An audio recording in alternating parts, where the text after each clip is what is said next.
Thank you, everybody, for coming to the Aaron Torres Podcast YouTube page. I do have one quick favor before we get to the video that you came here for, and that is very simply this. You see that little red subscribe button below this video? Go ahead, smash that subscribe button. It really does help me. It really does help this channel grow and my audience grow. So go ahead and hit that red subscribe button. And now, here is the video that you came here for. Tennessee Volunteers, it is always something at Tennessee. I remember when I started my career, a decade or so ago. I think it was like late in the Derek Dooley era, maybe early in the Butch Jones era. But I remember kind of coining a phrase, it's always something at Tennessee. There is always something going on at Tennessee. That was certainly the case on Friday when we got the notice of allegations involving the former head coach of Tennessee football, Jeremy Pruitt. You may remember this story from about a year and a half ago. I think everybody does. This was the story where Jeremy Pruitt, the head coach, and his assistant coaches were accused of giving recruits cash in McDonald's bags. Well, that might not have happened. But just about everything else did because, again, on Friday we got the notice of allegations, which is the NCAA's official document telling us after the investigation what Jeremy Pruitt and his staff was accused of. And let me tell you this, it is a doozy. There is an awful lot to discuss. So this is what I want to do. First of all, I'm just going to tell you what happened. I'm going to give you my reaction to the stuff that Jeremy Pruitt is accused of, and then we'll get into what the future is for Jeremy Pruitt, but more importantly, Tennessee, because I think Tennessee actually did a very good job of kind of distancing themselves from the head coach immediately, and you'll see why when I get into it. But I think they actually did a pretty good job of distancing themselves, and I believe that Tennessee may actually be okay because of the fact that they were so quick to react, so quick to get rid of Jeremy Pruitt. But first of all, let's just get into what happened and what was in this report because it was absolutely incredible. So the notice of allegations comes down, and again, that is the NCAA's official document telling the school what they found after an NCAA investigation. Well, what they found was 18 Level 1 violations. Okay, that is an insane amount of NCAA rules violations. Remember, and we've talked, by the way, about a million different NCAA rules investigations, especially surrounding the FBI case in college basketball. But 18 Level 1 violations. Level 1 are the worst of all violations. Tennessee had 18 of them. So 18 Level 1 violations, included in the 18 Level 1 violations is this. Jerry Pruitt and his staff paid recruits upwards and over $60,000 in cash payments for all sorts of stuff. Now, I will say, because Tennessee fans want me to clarify this, there was some very serious stuff that was taken care of. There were some medical bill payments and stuff like that. It's not as though it was all, whatever. But there was also some car payments involved. There was also some rent payments involved. So let's not pretend as though Tennessee was not kind of acting in and out of, outside of the NCAA jurisdiction. By the way, I'm going to tell you in a minute why this is very different from NIL. For people who will just say, oh, it's the NIL, who cares? NIL is here now. What does it matter? Well, it's pretty different. So let's get into that. The third thing that Tennessee is accused of, on top of the 18 Level 1 violations, including Jeremy Pruitt and his staff paying $60,000, how about this? Because I have never heard of this before. Jeremy Pruitt's wife, his wife, until death do us part, that lady, the lady that stood up on the podium with him and had probably held hands and they cried and they shared that special moment with their family, she was accused of giving over $12,000 to recruits in 25 different payments. So it wasn't only Jeremy Pruitt. It wasn't only his staff. His wife also was handing out money. And then finally, and I do think this is important in terms of the 18 Level 1 violations. We're going to get into why this is important in a minute. But if you remember, there was about a 1.5-year stretch where colleges could not have recruits on campus for visits during COVID. Really started in March of 2020 when the world shut down, and the NCAA didn't allow recruits back on campuses until June of 2021 because they believed it was a public safety matter. Can't have kids on campus, can't have kids traveling on planes, blah, blah, blah, blah, blah, this and that. Well, Tennessee decided that rule didn't apply to them, and 9 different weekends they hosted recruits on campus. So that is what Tennessee did. $60,000 cash payment, $12,000 from Jeremy Pruitt's wife, recruits on campus during COVID, totaling 18 Level 1 violations. Let me get to some quick reaction before we get to what it means for Jeremy Pruitt in Tennessee. My first reaction when I heard this, 18 Level 1 violations. I'll say this.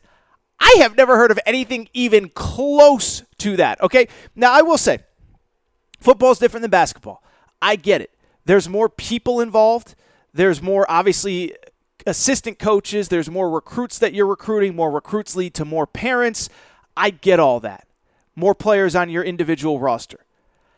18 Level 1 violations is basically unheard of. Okay, so for comparison's sake, Will Wade, who the media has turned into a pariah. They've basically turned him into Al Capone in basketball shorts. Will Wade was accused of 5 Level 1 violations.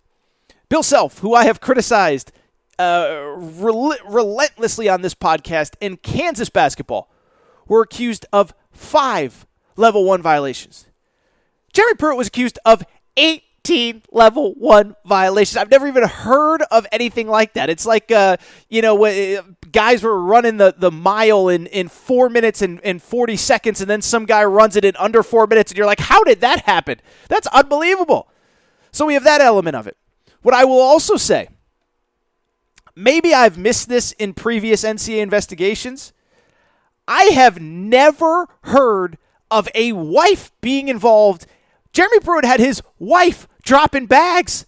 He had his wife dropping bags. He had his wife sneaking around under the cloak of darkness, dropping off briefcases full of cash under park benches. I have never heard of that before. Even Will Wade, again, Al Capone in basketball shorts. That's how we treat Will Wade. I mean, he may have opened a bank account in his wife's name, but she kept her, he kept her out of it. Jeremy Pruitt had his wife running bags. I've never heard of that. Oh, by the way, you want to know the ironic part about that? Apparently, Jeremy Pruitt met his wife at Florida State. He was an assistant coach. She was working in compliance. Compliance is the office that makes sure the coaches are not breaking NCAA rules. Well, apparently, she got out of the compliance game and she turned heel. Unbelievable. I actually saw an interview she did, like when Jeremy Pruitt got the Tennessee job. She said, I love being around these kids. I love being around their families. I'm as much of a recruiter as he is. The exact quote was, I think he married me because I'm such a good recruiter. Yeah, apparently you are. I mean, you kind of have dirt under your fingernails here. You get busted, but apparently you are. In some ways, I respect the woman because when she said, in sickness and in health, until death do us part, that woman was not lying. So shout out to Jeremy Pruitt's wife dropping bags. My third reaction, and this is kind of serious. The COVID stuff is serious. Like, I want to take a second and step back. And I think everybody kind of knows where I stand on COVID, and we've talked about this relentlessly, endlessly on this show. Endlessly is the right word. But at the same time, this is a major rules violation, and it was just a dumb, idiotic rules violation. First of all, it's a major rules violation because we can joke about COVID now. We can say that maybe we all overreacted. I know that I didn't because you guys listen to this show. I was 100% transparent with you from the beginning. But we can go back to March and April, May, June of 2020 and say that people overreacted, people this, people that. But as a general rule, I do think most schools, most coaching staffs actually took this rule seriously. They actually kind of said, look, this whole situation sucks, but we are all in this together, and nobody's going to have recruits on campus. So the fact that Jeremy Pruitt, it's almost like, remember the old show, How I Met Your Mother? I'm rewatching that right now with my wife. There was the bro code. Well, this was the coach's code. It's like, look, this sucks for all of us, but none of us are going to have kids on campus, and for the most part, outside of Arizona State, which we're going to talk about in a second, I don't think nobody else has been proven to have broken this rule. And so, one, I think that's why there's pretty much going to be zero sympathy for Jeremy Pruitt going forward, not only publicly but privately in the football community. But what I would also say, and this boggles my mind, and it boggled my mind with Arizona State. For people who have not followed the Arizona State investigation, they're accused of the same thing. Multiple weeks, multiple recruits on campus, paid for by the school at a time when the school was not allowed to bring recruits on campus. It's just dumb. It's just dumb, and that's why I have zero sympathy for Herm Edwards when the axe eventually falls on him, and I'll have zero sympathy for Jeremy Pruitt. At the end of the day, look, let me say this. Even in the pre-NIL era, when guys got caught paying players, I don't want to say I was sympathetic, but I understood, right? Because the idea kind of behind it was, well, everybody else is paying people, so we got to do it to keep up with the Joneses. It might not be right. It might be against the rules, whatever. But at the same time, a lot of people felt like they had to do it to keep up. But bringing kids on campus when nobody else is doing that is just dumb because you're getting an advantage over, like, there's no reason that you need to get that advantage. It's not like if you don't bring kids on campus, Georgia or Florida or Michigan or Ohio State is doing it. So I don't understand why Jeremy Pruitt did this, and I do think this is going to be a big part of what the eventual punishment is. And finally, let me say this before we get to Pruitt in Tennessee. Can we stop with $60,000 in the NIL era, they shouldn't even be punished. It doesn't even matter.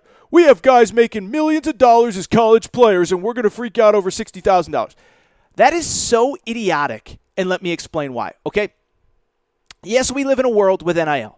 Yes, we live in a world where Kirby Smart said last week that all 95 of his players have made some form of NIL money. Yes, we live in a world where Nick Saban said, yes, Bryce Young cleared over $1 million last year as the starting quarterback at Alabama.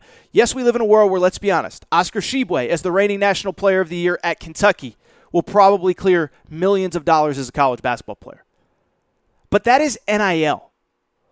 Never in any era ever, not 10 years ago, not 50 years ago, not right now, can coaches just pay people out of their pockets. And so this idea, it's the NIL world. No, that's not even remotely the same thing.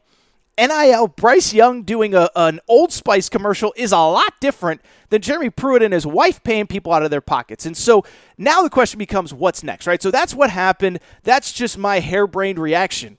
The big question now is, what is next for Jeremy Pruitt in Tennessee? Well, from Jeremy Pruitt's perspective, I'll just say this. That guy is screwed. And like I just said a minute ago, I actually feel zero sympathy for him. There are times with these NCAA investigations where I do feel bad for the primary figure involved. Like I said, sometimes you feel pressure. Sometimes you break a rule because you think other people are doing it. Sometimes, you get busted for handing out a couple $100 because a kid needs a new suit or a kid needs a medical whatever, or his parents are this, or his parents want to take a visit just to see their kid. That is not what Jeremy Pruitt is accused of doing. What Jeremy Pruitt is accused of doing is egregiously and recklessly breaking the rules. $60,000 to recruits is not helping mom and dad giving them gas money to get to a home game. $60,000 is not that at all. Plus the wife was involved, multiple staff members.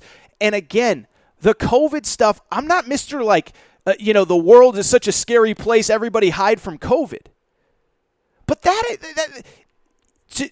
you can't do that when everybody in the NCAA, everybody in college football is playing by the same rules. And it's not once, it's not twice, 9 different weekends you hosted recruits.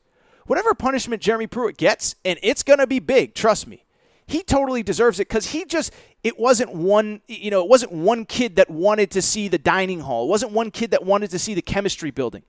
9 different weekends. So I have zero sympathy for this guy, and I'll tell you this. I fully expect that this is probably the last time we ever talk about Jeremy Pruitt on this podcast. I don't think he'll ever coach college football again. The NCAA, I believe, is going to come down crazy hard on Jeremy Pruitt and make Jeremy Pruitt, rightfully, by the way, I know Tennessee fans, you're waiting, what does it mean for our program? Rightfully, I think Jeremy Pruitt's going to be the fall guy here. Because Jeremy Pruitt's the one that did everything. He was dumb about it. He got caught. And we're talking about multiple violations, 18 level 1 violations. The longest show cause I've ever seen, show cause is basically an NCAA suspension where they basically tell a guy, you can't work for this number of time in college athletics. I've never seen a show cause longer than 10 years.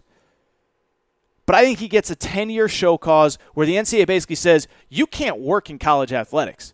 We can't have you working in college athletics after all the stuff that you just pulled at Tennessee over the last couple years. And so Jeremy Pruitt, who is now, if my math is correct, let's take a quick look. According to Wikipedia, he's 48 years old. I think he's done in college athletics forever. Now, last year he worked in the NFL. He wasn't retained by the New York Giants. Obviously, they made a change to their coaching staff.